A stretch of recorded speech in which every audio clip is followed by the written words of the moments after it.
देख रहे हैं अवाम के उठाए गए सवालात, हालत हाजरा पर तबसरों, तज्जियों, खबरों पर मुहित प्रोग्राम न्यूज लाइन रिदा सैफी के साथ।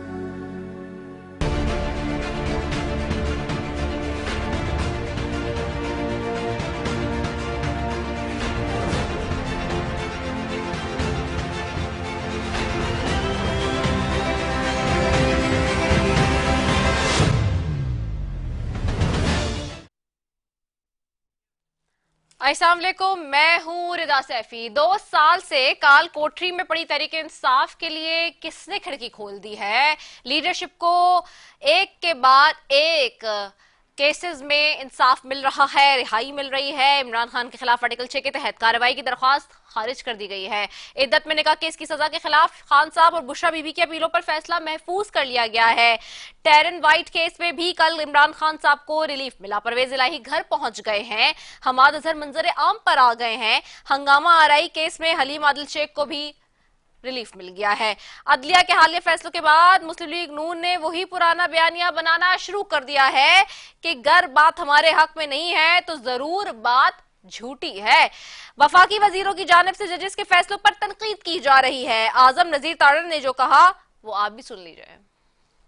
कभी किसी वजीर आजम को तख्ता दार पे लटका दें, एक वजीर आजम को till the rising of court सजा दे दें और कहें कि जी आप आज के बाद आप वजीर आजम नहीं, और वो सर झुका के बैग उठा के घर चले जाएं। आईने पाकिस्तान किसी अदालत को ये इख्तियार नहीं देता कि वो गुस्से में जो उसके दिल में आए वो कह दे। अब सवाल यह है कि अगर हुकूमत मुल्क में सियासी इस्तेहकाम के लिए संजीदा है तो फिर लचक क्यों नहीं दिखा रही? मौजूदा हालात में हुकूमत में बैठे लोगों को सख्त लहजा जेब देता है। खुद राना सनाउल्लाह ने अदलिया पर तनकीद करने वालों के लिए क्या कहा, आइए सुन लीजिए।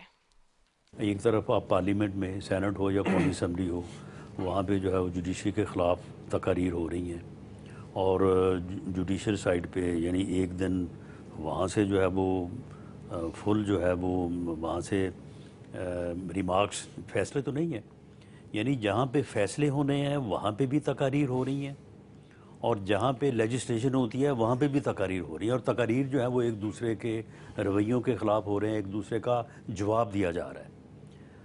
ये बात दुरुस्त है कि मौजूदा हालात टकराव के हक में नहीं है, मगर सवाल ये कि टकराव की फजा पैदा कौन करना चाह रहा है? तहरीक इंसाफ एस्टैब्लिशमेंट के खिलाफ सख्त लहजा किए हुए है। अदलिया के जजेस के रिमार्क्स भी बाकी इदारों के खिलाफ कुछ अच्छे नहीं आ रहे हैं। मुस्लिम लीग नून ने अदलिया को निशाना बनाना शुरू कर दिया है। यहाँ पर यह सवाल जन्म देता है कि क्या हुकूमत इत्तेहाद में शामिल पाकिस्तान पीपल्स पार्टी नून लीग को सपोर्ट कर रही है अदलिया के खिलाफ बयानिया बनाने में? अगर नहीं तो पीपल्स पार्टी के लोग खुलकर सामने क्यों नहीं आ रहे और अदलिया के हक में कुछ क्यों नहीं कह रहे? जिस तरह माजी में बिलावल भुट्टो ने सियासी कारकुनों के हक में बयानात दिए थे, अगर आज उनको रिलीफ मिल रहा है तो इस चीज को सपोर्ट क्यों नहीं कर रहे? हमारे मुल्क का मसला ये भी है कि सियासतदान की किसी बात को हतमी समझा नहीं जाता। किस बात को वक्त का तकाजा है? आज तहरीक इंसाफ और JUAI के लोग एक ही मेज पर कुर्सियां लगाए बैठे हैं। तहरीक इंसाफ की हुकूमत के एक्टिव रहनुमा आज कुछ और ही बोल रहे हैं। एक शॉट आपको सुनवाते हैं जिससे आपको अंदाजा हो जाएगा कि इस मुल्क का सियासतदान बदलता है रंग कैसे आसमान की तरह। मैं ये समझता हूँ कि इस किस्म की गीदड़ भपकियों से इमरान खान साहब की सोच, इमरान खान साहब की फिक्र और इमरान खान साहब और PTI के जज्बे को दबाया नहीं जा सकता। 2 साल पूरे हो गए हैं, पाकिस्तान में कोई एक्टिविटी हो, दुनिया में कहीं पे एक्टिविटी हो, इस खित्ते में कोई एक्टिविटी हो, कोई पॉजिटिव नेगेटिव का सारा स्पेशली नेगेटिव का इल्जाम पाक फौज के ऊपर और ISI के ऊपर ये इस तरह लगाते हैं क्योंकि इनका एजेंडा है। अब सवाल ये है कि सियासतदान की किस बात को हकीकी सोच समझा जाए, क्योंकि इस मुल्क के सियासतदान दूर अंदेश और नजरियाती हैं क्या? सवाल ये भी है। इसी सब पर बात करेंगे। मेरे साथ आज पैनल में मौजूद हैं जी आहद अली शाह हैं, MNA है पाकिस्तान तहरीक इंसाफ के, जुल्फिकार अली बदर है तर्जुमान है पीपल्स पार्टी से बिलावल भुट्टो जरदारी के, और नून लीग से आज हमारे साथ होंगे इख्तियार वली खान है जो कि तर्जुमान है नून लीग के KPK के। आप तीनों मौजूद मेहमानों का बेहद शुक्रिया फॉर ज्वाइनिंग अस। मैं सबसे पहले जुल्फिकार अली बदर साहब ओपन करते हैं डिबेट आप ही से। जुल्फिकार साहब, ये पीपल्स पार्टी क्यों खामोश है सही सूरत हाल में? एक के बाद एक रिलीफ भी हो रहे हैं एक तरफ, तो दूसरी तरफ नून लीग का तो वही सिनेरियो शुरू हो चुका है जो माजी में भी रहा है, जो आपके दौर में भी हुकूमत में रहा है। अब फिर वही सारे मामलात हैं कि अदलिया अगर इंसाफ करे तो फिर वो उनको कड़वा लग रहा है। जो सूरत हाल है वो आपके सामने है। पैमरा से नोटिस पे नोटिस आ रहे हैं, पाबंदियां लग रही हैं, तो आखिरकार हो क्या रहा है और पीपल्स पार्टी इस पे खामोश क्यों है? बिस्मिल्लाहिर्रहमानिर्रहीम। बहुत शुक्रिया रिदा, आपने अपने प्रोग्राम में बुलाया। मेरे भाई इख्तियार वली साहब भी यहाँ पे मौजूद हैं, उनको भी सलाम, दूसरे भाई को भी सलाम। देखिए, पाकिस्तान पीपल्स पार्टी बिल्कुल खामोश नहीं है। पीपल्स पार्टी पाकिस्तान के अंदर जो एक पोलराइजेशन को कम करने के लिए और एक सियासी जमहूरी पार्लिमानी निज़ाम को आगे बढ़ने के लिए अपने अगर सियासी मुखालफिन के साथ भी बैठ के निज़ाम को आगे चलाना चाह रही है, तो इसका मतलब ये नहीं पीपल्स पार्टी खामोश है। पीपल्स पार्टी चाहती है कि यहाँ पे इस टाइम पे सियासत के अंदर लड़ाई झगड़ा जो है वो जातियात तक ना जाए, उसको सियासी जो है उस मामले तक रखा जाए और चीज़ों को बेहतरी की तरफ लेके जाए, क्योंकि पाकिस्तान के अंदर इंटरनल चैलेंजेस इतने ज़्यादा हैं और एक्सटर्नल इतने प्रॉब्लम है कि पाकिस्तान के अंदर जब तक हम अपना हाउस इन ऑर्डर नहीं करेंगे, हम अपनी तमाम पॉलिटिकल फोर्सेस, पॉलिटिकल पार्टीज, तमाम political stakeholder including establishment सबको साथ जोड़ के, इंक्लूडिंग ऑपोजिशन, बातचीत के जरिए पाकिस्तान के लिए एक लॉन्ग टर्म फ्यूचरिस्टिक पॉलिसी नहीं बनाएंगे, मसाइल का हल नहीं निकालेंगे, डायलॉग नहीं करेंगे, तो पाकिस्तान आगे नहीं बढ़ेगा। यही पीपल्स पार्टी के लीडर जनाब बिलावल भुट्टो जरदारी साहब, चेयरमैन पीपल्स पार्टी, ने भी कहा है कि हम चाहते हैं कि आज यूसुफ रजा गिलानी साहब ने भी ऑपोजिशन को दावत दी है। तो ये मामला ही है, पीपल्स पार्टी तो हर मौके पे चाहती है कि बैठ के अच्छे तरीके से मुफाहमत के साथ आगे चला जाए, ना कि सियासी मुखालफिन को अपना जाती मुखालिफ लिया जाए और जो पार्लियामेंट के अंदर बैठ के हो सकता तमाम पॉलिटिकल पार्टीज के साथ, ना कि उनको छोड़ के सड़कों पे आके एक केओस और एक अनसर्टेनिटी पैदा की जाए, ताकि दुनिया को ये मैसेज आए कि पाकिस्तान के अंदर एक पॉलिटिकल अनस्टेबिलिटी है, इंस्टेबिलिटी है और उसकी वजह से इकोनॉमिक इंस्टेबिलिटी आए। तो पीपल्स पार्टी ऐसा कोई भी इक़दाम को ना सपोर्ट करेगी, ना ऐसा करेगी जिससे पाकिस्तान के अंदर सियासी और मुआशी तौर पे पाकिस्तान के अदम इस्तेकाम पैदा। ठीक है, अच्छा इस पे भी बता देना, वो अभी हम जैसे देख रहे हैं कि राना सनाउल्लाह साहब का भी आपने सुना, खुद कल एक निजी टीवी चैनल पे बैठ के वो खुद कह रहे थे कि पार्लियामान जहाँ पे लेजिस्लेशन हो रही है वहाँ से भी तकरीरें आ रही हैं, जहाँ से फैसला आने चाहिए वहाँ से भी तकरीरें आ रही हैं। तो ये तकरीरें बमुकाबला तकरीरें होती रहेंगी तो फिर आवाम को कौन लुक आफ्टर करेगा? सवाल तो ये है, इस वक्त जो महंगाई का जोर है वो तो थमने का नाम ही नहीं ले रहा है और हम शायद मैं और आप यहाँ बैठ के ठंडे कमरों में तो बात कर लेते हैं, लेकिन जो लोग गुजर रहे हैं इस सिचुएशन से उनकी बहुत बुरी सूरत हाल है। देखिए रिदा, आप जरूर ठंडे कमरे में होंगी, मैं तो इस टाइम भी बाहर गर्मी में बैठा हुआ हूँ और आवाम के बीच में हूँ, लोगों के बीच में हूँ। हमें लोगों की तकलीफ का अंदाजा है, लोगों के महंगाई बढ़ रही है। पाकिस्तान पीपल्स पार्टी के सदर 2013 उन्होंने 2-3 ऐसे फैसले किए थे, सीपैक का, इंडस्ट्रियलाइजेशन, जॉब एम्प्लॉयमेंट को और पाकिस्तान के अंदर इंडस्ट्री को बढ़ाने का 2013 में, जो कि बाद में चल नहीं पाया।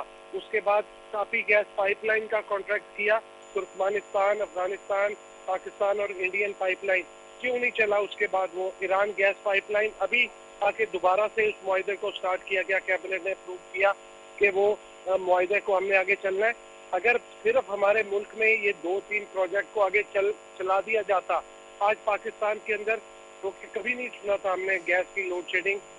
ये गैस की लोड शेडिंग नहीं होनी थी, आपको गैस मिलनी थी, सस्ती मिलनी थी, हाउस होल्ड को मिलनी थी, इंडस्ट्री को मिलनी थी, बिजली घरों को मिलनी थी, सस्ती बिजली मिलनी थी, इंडस्ट्री गैस और बिजली मिलनी थी, आपके एक्सपोर्टर को और एक्सपोर्ट के साथ आपका फॉरेन रेमिटेंस बढ़ना था और पाकिस्तान के अंदर जेर मुबादला बढ़ना था। ये तमाम चीजें जो है पाकिस्तान के गरीब अवाम को रिलीफ दे सकती थी। आज भी अगर तमाम पॉलिटिकल फोर्सेस, पॉलिटिकल पार्टीज, हुकूमत और अपोजिशन के तमाम लोग बैठ के इन प्रोजेक्ट के ऊपर काम करें, आज अवाम की बिजली सस्ती हो जाए, गैस सस्ती हो जाए और आपको पेट्रोल सस्ता हो जाए, खाने पीने की अशिया सस्ती हो जाए। ये सिर्फ इसी सूरत में सस्ती हो सकती है कि आपकी प्रोडक्शन, बिजली, गैस सस्ती हो, पेट्रोल सस्ता हो, तो आपका लॉजिस्टिक कॉस्ट सस्ती हो जाएगी और बाकी चीजें होंगी। तो आपको ये फ्यूचर के अंदर ये देखना है कि इन चीजों के ऊपर आपको काम करने की जरूरत है क्योंकि आपने कार्बन फुटप्रिंट को मिनिमाइज करना है। 2030 तक आपके रीजन के अंदर तमाम ममालिक, साया ममालिक भी 2023 तक तमाम चीजों के अंदर डीजल को बंद कर चुके हैं और पेट्रोल को खत्म करने जा रहे हैं। तो आपको भी इन पॉलिसीज पे चलना होगा। यहाँ पे सोलर जो है ऑल्टरनेट एनर्जी के ऊपर जाना होगा। पाकिस्तान पीपल्स पार्टी ने 21 लाख घर बना दिए हैं और उनको free of cost solar panel लगवा के दे रहे हैं ताकि उन लोगों को 300 यूनिट तक बिजली फ्री हो।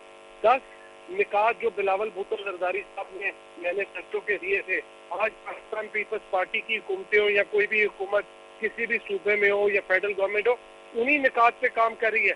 देखिए, हमें किसी से को कप नहीं लेना, हमें पाकिस्तान के अवाम को at the end of the day relief देना है और वो रिलीफ इसी सूरत में मिल सकेगा, बिजली लोगों को दें। अगर इस मुल्क में लोगों को स्टेट बैंक रेगुलराइज करता है, बैंक रेगुलराइज करते हैं कि आप क्रेडिट कार्ड दे सकते हैं, तो आप स्टेट बैंक के कहने पे लोगों को डिस्ट्रीब्यूशन कंपनीज कलेक्शन करें और बैंक्स लोगों को फैसिलिटी दें ताकि लोगों के घरों पे सोलर पैनल लगे और ये नेट मीटरिंग का हो, ताकि ये आईपीपी से, ये जो माफिया कार्टल नुमाइंदों के आईपीपी चल रहे हैं, इनसे तो जान छूटे। गरीब आदमी की बात करते, गरीब आदमी को रिलीफ तो तब मिलेगा जब ये चंद लोगों के आईपीपी से जान छूटेगी, तो तब हम आगे लोगों के लिए कोई मसाइल का हल निकाल सकेंगे। जी ठीक है जुल्फिकार अली बदर साहब, तकरीरें करना बहुत आसान है, हुकूमत का हिस्सा है आप लोग, ये होगा वो होगा यूं होगा, तो आप हुकूमत में बैठे हुए हैं, करें ना ये सारी चीजें। हमारी सपोर्ट से बनी हुई है, हमारी तो करें ना ये चीजें, करें ना, प्राइम मिनिस्टर आपके पास है, उनसे बात करें। का हिस्सा नहीं है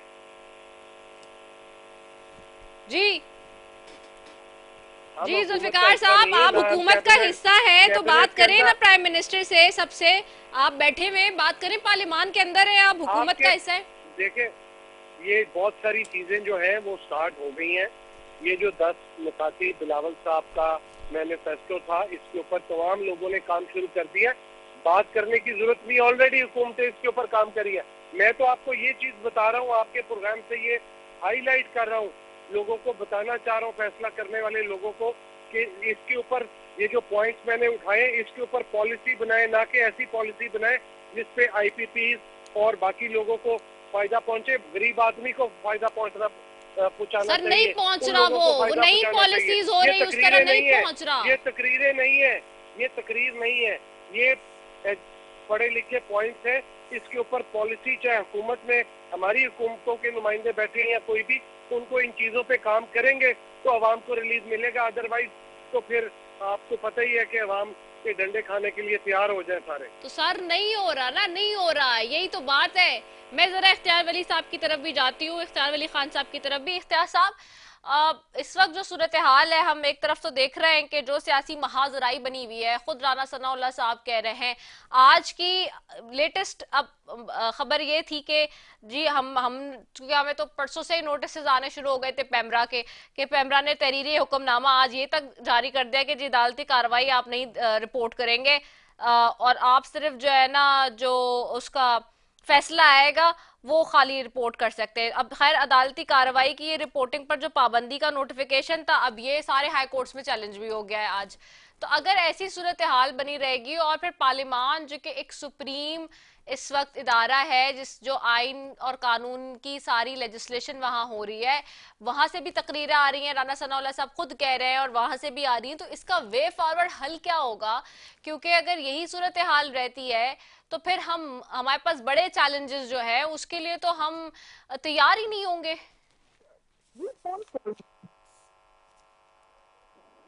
जी इख्तियार साहब ने जिस तरफ इशारा किया है वो आप शायद उसको समझी नहीं है, वो उनका इशारा किसी और जानिब है। कुछ तकरीरें वहां पर ऐसी हुई हैं कि उसका कुछ मतलब और था, कह कुछ और रहे थे, मतलब उनका कुछ और था। जहां तक आपने अभी बात की जुल्फिकार अली बदर से, मैं वो सुन रहा था।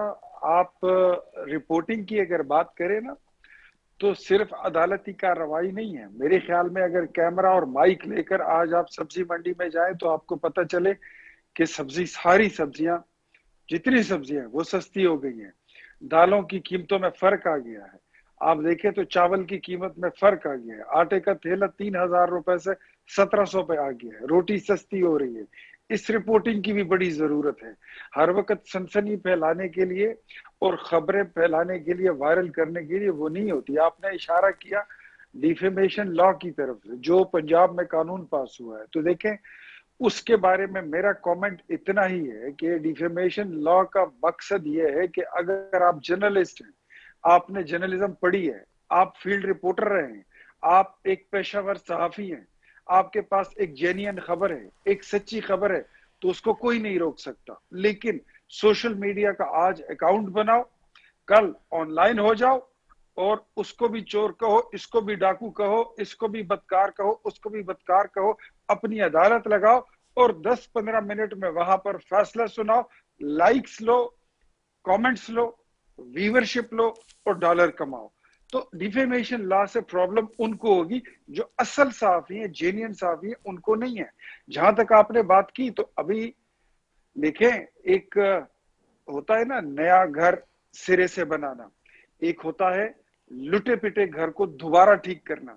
नया घर बनाना एक मुश्किल काम है, लेकिन लुटे पिटे घर को जिस तरह बमबारी उस पे होती है, पैलेस्टीन पे जिस तरह बमबारी है, वहां पे पुरानी और खराब खंडरात जैसी बिल्डिंगों को ठीक करना वो बड़ा मुश्किल काम होता है। और अभी हुकूमत को 3 माह हुए हैं, 4.25 साल जिस तब्दीली ने इस मुल्क में वो लैंड माइन बिछा कर गए थे, डोंट यू फॉरगेट, आप भूल गई है कि इस मुल्क की जीडीपी कहां पे थी और कहां पे गई है। एक जो पेट्रोल का लीटर था ये 65 रुपए पर तो 2018 में, और वो कहां पे पहुंचा के गए, डॉलर 105 रुपए से कहां पे पहुंचा है। ये आटे का थैला 600 रुपए का था, ये कहां पे पहुंचा है।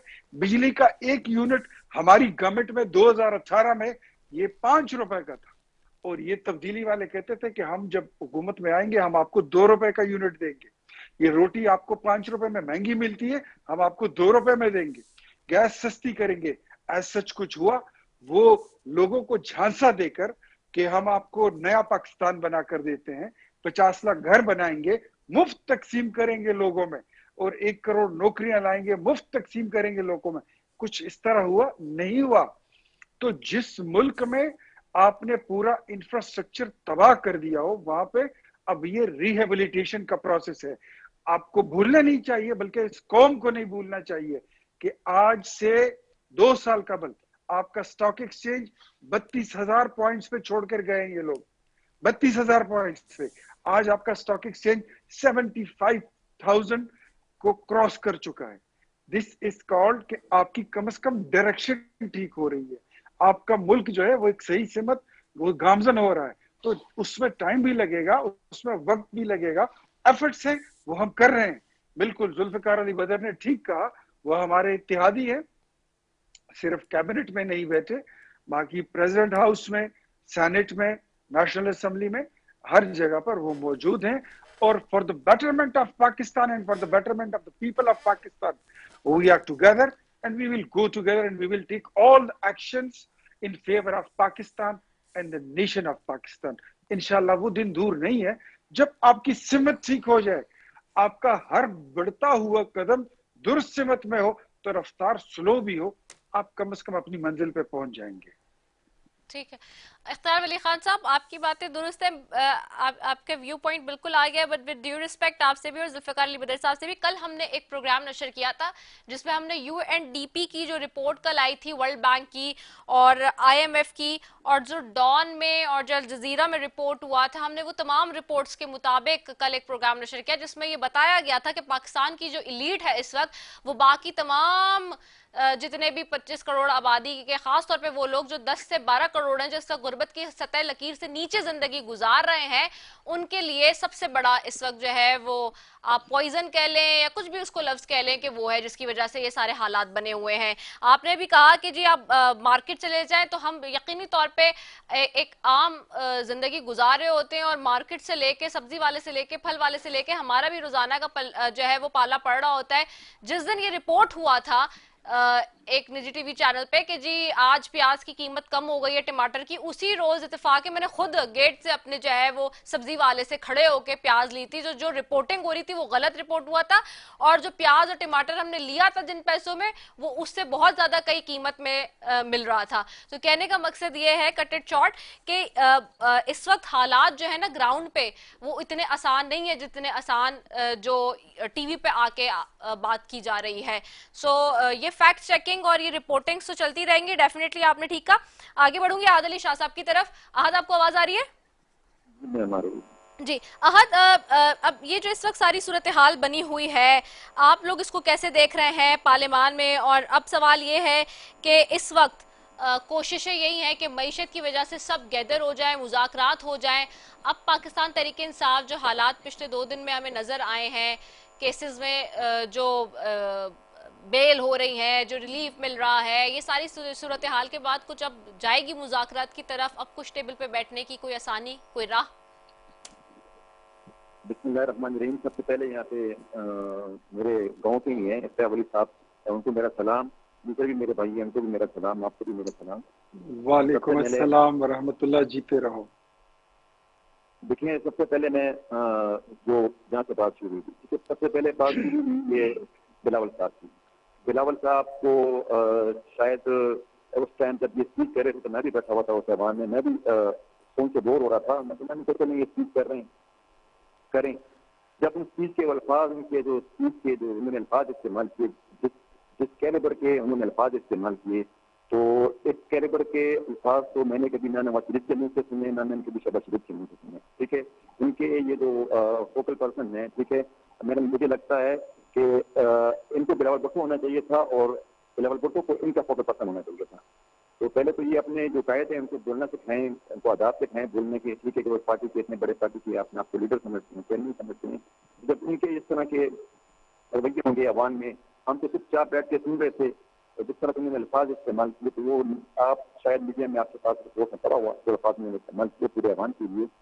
उसके बाद देखें जी, ये इक़्तिदार की जंग है। ठीक है, इसमें 2 जमातें होने लगते हैं। और जब आपको पता है पुराने जमाने में जब जंग हुआ करती थी तो उस टाइम पे होता था मुद्दा निकाह होता था।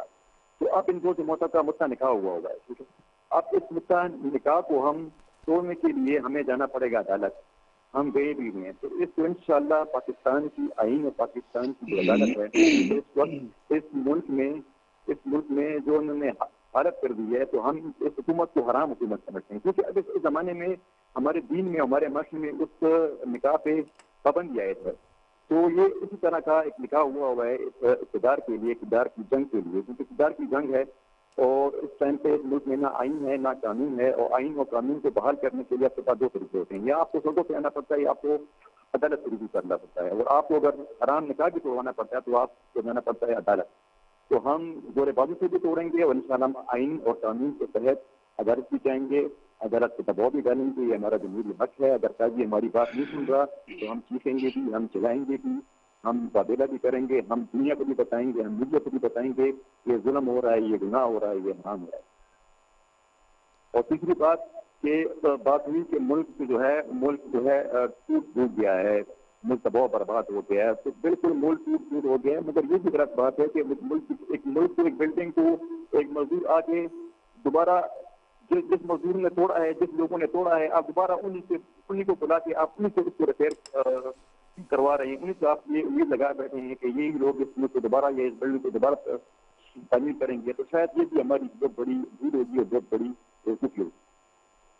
अच्छा, मुझे ये भी बताइएगा, SIFC का इजलास तलब हुआ है, आप क्या के KP को मदऊ नहीं किया गया है? शहबाज शरीफ साहब ने SIFC के एपेक्स कमेटी के इजलास को हफ्ते 25 मई को तलब किया है, इस पे क्या कहेंगे?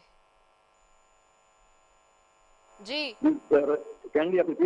जी, मैंने कहा SIFC का इजलास तलब किया गया है वजीर आजम की जानिब से, KP के वजीर आला को मदऊ नहीं किया गया, क्या कहेंगे इस पर? जी, हमें आधा नहीं देते तो हमें इजाजत से क्या बुलाएंगे, अगर ना किया गया तो हमें कोई रंज और अफसोस नहीं है। अच्छी बात है कि नहीं किया भाई। ठीक हो गया है। अब अभी आपकी तरफ आऊंगी। जुल्फिकार, आवाज आ रही है आपको? जुल्फिकार अली बदर साहब? जी जी, जुल्फिकार साहब, अब आप बताइए, भी आप लोग बात करते हैं कि जी बैठना चाहिए, मुज़ाकरात होने चाहिए, टॉक्स होनी चाहिए। अब आप देखिए कि SIFC का इजलास अभी परसों तलब किया जा रहा है, ठीक है, और उसमें हालत ये है कि वज़ीर आज़म जो है वो KP को नहीं बुला रहे।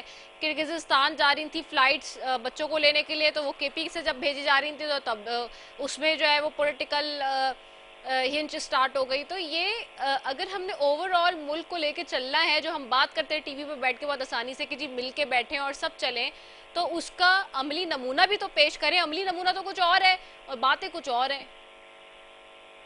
बिल्कुल आप ठीक कह रही हैं, मैं आपकी बात से सहमत हूँ। इसके ऊपर जो गलती करता है उसको अपनी गलती का और अपने अल्फाज का देखना चाहिए कि वो क्या अल्फाज यूज करता है। अगर वज़ीर आज़म पाकिस्तान ने या किसी और ने कहा है कि हम KP पे जो है वो कब्जा कर लेंगे और हम KP हुकूमत को चलने नहीं देंगे और हम KP से पैसों की बरामदगी करेंगे, और गवर्नर KP जो फैसल करीम कुंडी ने कहा कि चीफ मिनिस्टर KP को हम चीफ मिनिस्टर हाउस में बाहर नहीं निकलने देंगे, तो बिल्कुल इनको अपनी गलती का एहसास होना चाहिए।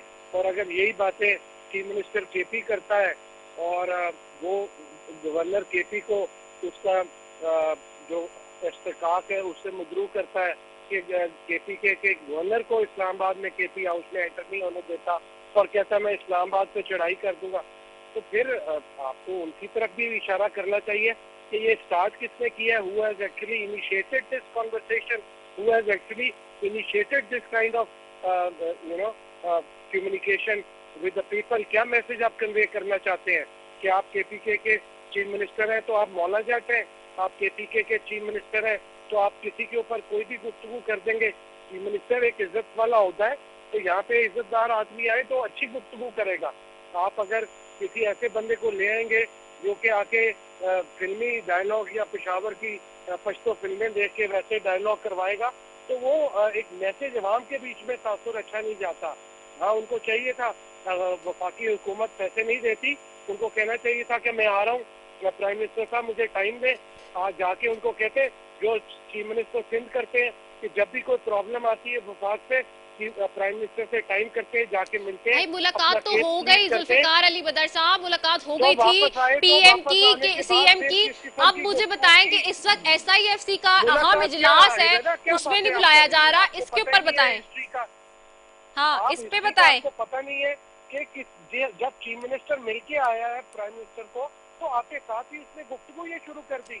हाँ, अगर चीफ मिनिस्टर को इस बात का एहसास ही नहीं कि वो क्या गुफ्तगू कर रहा है, तो फिर आपको कैसे पता चलेगा कि क्या बात हुई है। SIFC के अंदर अभी 25 तारीख को है, उम्मीद की जाती है कि KP के चीफ मिनिस्टर को भी दावतनामा दिया जाएगा और बुलाया जाएगा, और KPK के चीफ मिनिस्टर से भी ये तवक्को की जाती है कि वो अपना पॉलिटिकल बिहेवियर रखेंगे और बातचीत के जरिए मामला को आगे चलाएंगे, ना कि वो नूरी नाथ और गब्बर सिंह बन के अपनी गुफ्तगू को पेश करेंगे। ठीक हो गया है। मैं इख्तियार वली साहब आपकी तरफ आऊंगी। सर, SIFC का इजलास हो रहा है, अहम मामला है। अगेन जैसे किर्गिज़स्तान पे हमने देखा 2 दिन इशू बना रहा, KPK को वो सिविल एविएशन इजाज़त नहीं दे रही, वहाँ से वो जहाज़ भेजना चाह रहे थे बच्चे बुलाने के लिए। काफ़ी सारे KPK बच्चे आज किर्गिज़स्तान में जो फ़्लाइट आई है कराची में, KP के बच्चे यहाँ उतारे गए आज सुबह में, तो हम खुद भी रिपोर्ट कर रहे थे। तो अब जब ये सूरत हाल हो कि एक इतना तासुबी जो है वो सूरत हाल बना दी जाए, चूँकि आज जो मुजम्मिल असलम साहब हैं तर्जुमान जो उन्होंने ये बात मतलब मुशीर ख़जाना है ख़ासतौर पे खैबर पख्तूनख्वा के, उन्होंने ये कहा है कि KP के वज़ीर आला को ना बुलाना बुग़्ज़ है एक तरीके से। तो ये और अवामी मैंडेट की तौहीन भी है, जाहिर सी बात है। कुछ भी है, आपको अगर किसी की शक्ल अच्छी नहीं लगती तो वो एक अपनी जगह है कि अच्छी नहीं लगती, या उसकी पर्सनैलिटी अच्छी नहीं लगती, लेकिन आप जो ऑफिशियल मामलात हैं आईनी और कानूनी, उनके तकाजे तो पूरे करेंगे। जी देखें रिदा, बात ऐसी है कि एक तो मैं जरा अपना मेरा बरखुरदार बैठा हुआ है, अपना छोटा भाई है शाह अहद अली शाह साहब, मुझे नहीं था पता कि ये भी इस प्रोग्राम में इनवाइटेड है। मैं उनको भी वेलकम करता हूँ। और दूसरा, उन्होंने एक बड़ी अच्छी बात की मुता मैरिज की, कि पीपल्स पार्टी और मुस्लिम लीग नून ने आपस में मुता मैरिज किया हुआ है, मुता निकाह। तो मुझे ये बताइए बच्चे, थोड़ा सा इतना समझा दीजिए कि जब आपका मुता मैरिज हुआ था जनरल बाजवा के साथ, आपका मुता मैरिज हुआ था साकिब निसार के साथ, आपका मुता मैरिज हुआ था उमर अतिया बंदियाल के साथ, आपका मुता मैरिज हुआ था क्यू लीग के साथ और फिर एमक्यूएम के साथ, तो उस मुता मैरिज के नतीजे में कितने बच्चे निकले हैं, क्या प्रोग्रेस हुई है, वो भी जरा बता दें स्कोप को। अगर आपको नहीं पता तो मैं बताता हूँ। पाकिस्तान की जीडीपी का सत्यानाश हो गया, इन्फ्लेशन रेट बर्बाद हो गई आपकी। जो 5 रुपए की रोटी थी वो 30 रुपए पे पहुंच गई। जो 600 रुपए आटे का थैला था, ये बच्चे जने हैं उस आपकी मुता मैरिज ने कि 600 रुपए का थैला जो था वो 2000 और 3000 पे पहुंच गया। ये जो आटा घी दाल चावल की आज बात हो रही है ना, ये 100 रुपए 120 रुपए में मिल जाता, फिर ये 450 पे पहुंचा है। तो ऐसे हालात में उस मुता मैरिज के नतीजे में खैबर पख्तूनख्वा, जहां आप और मैं रहते हैं, इस सूबे पे टोटल 30-32 अरब रुपए का कर्ज था और ये कोई 1100 अरब रुपए का मकरूज हुआ है। ये उसके बच्चे हैं। तो बहरहाल आपने जो भी सवाल किया रिदा, SIFC एपेक्स कमेटी का इजलास, it's a sensitive matter and sensitive meeting. आप देखें कि जो हमारे चीफ मिनिस्टर है, उनका जो रवैया है वो बिल्कुल किडिश है, बिल्कुल बचगाना है। He think that he is standing over stage और वो किसी पब्लिक रैली को खिताब कर रहे हैं। हालांकि चीफ मिनिस्टर का जो स्टेचर होता है वो कुछ और होता है। वो इस तरह नहीं कहते कि हम इस्लामाबाद पर कब्जा कर लेंगे, मैं गवर्नर हाउस पर कब्जा कर लूंगा, गवर्नर साहब मैं आपको पेट्रोल नहीं दूंगा, मैं आपकी गाड़ियां जब्त कर लूंगा, आपको ये कर दूंगा वो कर दूंगा। This is something very ridiculous, very very disgusting.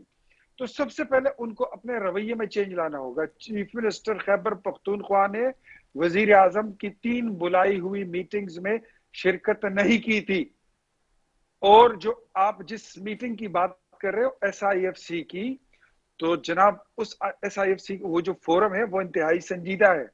उस पे अगर इनको बुलाएं ये ना आए या इनका जो मौकफ है वो बचकाना हुआ, तो उसका नुकसान किसको होगा? पाकिस्तान को होगा। तो सबसे पहले ये जो इस सूबे को नुकसान पहुंचा रहे हैं खैबर पख्तूनख्वा को, इनको अपना रवैया बदलना होगा। आपने बात की काजाकिस्तान की, तो 1-2-3 बातें मैं आपके नोटिस में लाना चाहता हूं। मेरे ख्याल में इतनी नॉलेज आपकी अपनी भी होनी चाहिए कि मैं पहले दिन से इसमें इन्वॉल्व हूं, बिल्कुल जुमेरात वाले दिन से, जब ये बिश्कीक में ये बलवे और फसादात शुरू हो गए थे, उस वक्त से मैं आई वॉज लकीली, मैं उनके साथ था, प्राइम मिनिस्टर साहब के साथ, और वहां पर जो इसाक डार साहब थे वो भी मौजूद थे। जो एक्शन वहां पे लिए गए, जो सफीर है वहां पर हसन जैगम, जो उसकी फोन पे क्लास ली गई है, जो उनको टास्क दिए गए, वो मैंने सुनी है। और आज जुमेरात है, जुमेरात जुम्मा हफ्ता और इतवार तक मुकम्मल ऑपरेशन कंप्लीट हो जाएगा। खैबर पख्तूनख्वा की हुकूमत तो वहां पे फंसे हुए लोगों को लाने से ज्यादा कोई इस तरह का एक्शन और इस तरह की हरकत करने में ज्यादा उनकी दिलचस्पी थी कि बच्चे आए ना आए लेकिन उनकी सियासत जरूर रहे। आप जब वहां पे जहाज भेजते हैं, ये सूबा पाकिस्तान से बाहर नहीं है। You should consult the federal government. शहरी आवाबाजी का एक महकमा है, उसको फेडरल जो है देखता है, तो उनके साथ आपको कंसल्ट करना चाहिए था। ये तो नहीं है ना कि सूबे में आपकी हुकूमत है तो आप पे मरकज का ना कोई चेक है ना बैलेंस है, और आप इतने मुकम्मल खुद मुख्तियार हो गए कि जो मर्जी है तो आप करें, आपसे कोई पूछने वाला नहीं होगा। तो अगर आपने उनके साथ अपना शेड्यूल तय किया होता कि आपका जहाज पिशावर उतरेगा, तो फिर तो मैं मानता हूं कि फेडरल गवर्नमेंट की ये कोताही है या इसमें कोई बुग़्ज़ है। लेकिन अगर इन्होंने ये शेड्यूल तय नहीं किया था कि जहाज पेशावर उतरेगा या कराची उतरेगा, तो फिर ये इनकी सिर्फ गंदी सियासत है जिससे बदबू ही आती है, और ये गलीज सियासत है, ये इनको करना नहीं चाहिए। तो ये चीजें जो है इसको थोड़ा सा बाइफरकेट करें। ये दोनों चीजें अलग अलग चीजें हैं, इनको मिक्स नहीं किया जा सकता। खैबर पख्तूनख्वा में जो तीसरी असेंबली PTI की बनी है, मेरी बहन, मैं आपको बताऊं कि दुनिया भर में घड़ी यूं घूमती है, जिसको कहते हैं ना क्लॉक वाइज।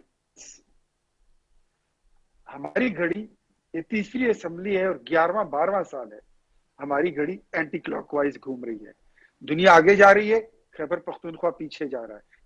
मेरा बरखुरदार, अब मेरा भाई छोटा बैठा हुआ है, मैं इनसे पूछता हूँ, मैं असेंबली में इनसे 2.5-3 साल पूछता रहा हूँ कि वो 1 अरब दरख्त जो है, वो 1 अरब तो छोड़ो, गोली मारो, आधे ही दिखा दो, कहीं है, कहीं नहीं है। इनको हम कहते हैं कि भाई ये बताओ, ये जो 10 लाख रुपए सेहत कार्ड में आपने डाले हैं, 4 करोड़ की आबादी है, 1 करोड़ लोगों को आपने ये दी है, 80 लाख लोगों को ये फैसिलिटी दी है, अच्छी बात है, अप्रिशिएट करते हैं। ये हमारा ही प्रोजेक्ट था, 2013 से 18 की हुकूमत में नवाज शरीफ ने सेहत कार्ड लॉन्च किया था। लेकिन ये बताइए, जो पैसे इस्तेमाल नहीं होते हैं, जो मरीज उसको यूटिलाइज नहीं करता, वो पैसे कहाँ जा रहे हैं, ये सिर्फ इतना बता दें। वल्लाह मुजम्मिल असलम हो, अली अमीन हो, महमूद खान हो, परवेज खटक हो, या कोई भी हो, मेरे इन सवालों का जवाब पीटीआई के पास नहीं है। इनसे अगर ये पूछूं कि ये बताओ कि ये जो बीआरटी आपने बनानी थी 15 अरब रुपए में, ये 120 अरब में क्यों बनी है? आज उस पर सब्सिडी खत्म होके वो प्रोजेक्ट बंद होने को आ रहा है। बीआरटी पिशावर बंद होने को आ रहा है। पहले तो ये डंडोरे पीटते थे ना। ठीक हो गया इख्तियार साहब। जी जी जी, इख्तियार वली खान साहब, अहद अली शाह साहब, आप इस पर रिस्पॉन्ड करना चाहते हैं क्विकली? मेरे पास टाइम बिल्कुल खत्म हो रहा है। जी जी बिल्कुल, मैं इस पे रिस्पॉन्ड जरूर करूंगा। देखिए जी, जहाँ तक इन्होंने बात की सेहत कार्ड की, तो सेहत कार्ड जो है, अगर इसका इम्पैक्ट ना होता खैबर पख्तूनख्वा की अवाम पे, तो हमें खैबर पख्तूनख्वा की अवाम हम किसी फर्द वाहिद या कुछ लोगों के कहने पे, देखें जमहूरियत हर बंदा, मैं भी कुछ भी कह सकता हूँ, ये भी मेरे बड़े भाई हैं, उनको कहने का पूरा हक है। कोई काम भी, कोई भी काम 100% इंसान नहीं कर सकता, वो सिर्फ अल्लाह की जाती कर सकती है। हर काम में खूबियाँ खामियाँ जरूर होती हैं, ठीक है, हर काम के मेरिट भी होते हैं। हेल्थ कार्ड में इशूज देते हैं, ये मैं मानता हूँ, हर कोई काम भी तब तक नहीं था, मगर उसका अगर फायदा ना होता तो मेरे भाई, मुझे मेरा सिर्फ छोटा सा सवाल ये है, इतना बता दें कि जो पैसे बच जाते हैं, जो पैसे यूटिलाइज नहीं होते हैं, वो पैसे कहाँ जाते हैं, बस ये बता दें। पैसे कहीं नहीं जाते हैं। अगर देखिए लोअर, देखिए साफ बात है, अगर कोई लोअर बैंक पे करता है, करप्शन करता है, ठीक है, तो उसकी जिम्मेवार गवर्नमेंट नहीं है, ठीक है, वो आम लोग हैं, ठीक है, जो इंडिविजुअल इन्वॉल्व होते हैं। तो आप उसको किसी गवर्नमेंट पे या किसी पॉलिसी पे आप उसको नहीं मार सकते। इस तरह 100 प्रोजेक्ट फेडरल गवर्नमेंट के हैं, 100 प्रोजेक्ट स्टेट गवर्नमेंट के हैं कि उन्होंने एक अच्छी नीयत से किए हैं, मतलब कुछ लोग उसको मिस यूज कर रहे हैं, उसमें लूप होल होते हैं। इस तरह कि मैं आपको 100 गिना दूं, ठीक है, कुछ लूप होल हर प्रोजेक्ट में होते हैं, लोगों ने फायदे उठाए होंगे, मगर ये नहीं कि वो पूरा का पूरा प्रोजेक्ट या ढोंग था या फ्रॉड। अगर वो फ्रॉड होता तो सिर्फ अगर आप आज भी आ जाएं, ठीक है, आप आज भी आ जाएं, आप मुशहरा में इनके यूनिवर्सिटी में पूछ रहे हैं कि हेल्थ कार्ड क्या था, वो कहेंगे अल्लाह की रहमत थी, अल्लाह का तोहफा था। तो उसका जवाब देने की मुझे कोई जरूरत नहीं है, उसका जवाब अवाम ने 8 फरवरी को इलेक्शन में दे दिया है, ठीक है। तो वो जवाब सबने, पूरी कौम ने, पूरी पाकिस्तान ने, पूरी इंटरनेशनल मीडिया ने देख लिया। जितने भी इनके सवाल थे, इन सब सवालों का जवाब अवाम ने दे दिया है। अगर आपने फैसला करना है और पाकिस्तान की कौम ने फैसला करना है कि किसका जवाब पाकिस्तान की कौम ने फैसला करना है। बहुत शुक्रिया अहद अली शाह, इख्तियार वली खान साहब, जुल्फिकार अली मेरे साथ, तीनों मौजूद मेहमानों का शुक्रिया। इसी के साथ अपनी मेजबान रसफ़ी को दीजिए इजाज़त। पाकिस्तान जिंदाबाद।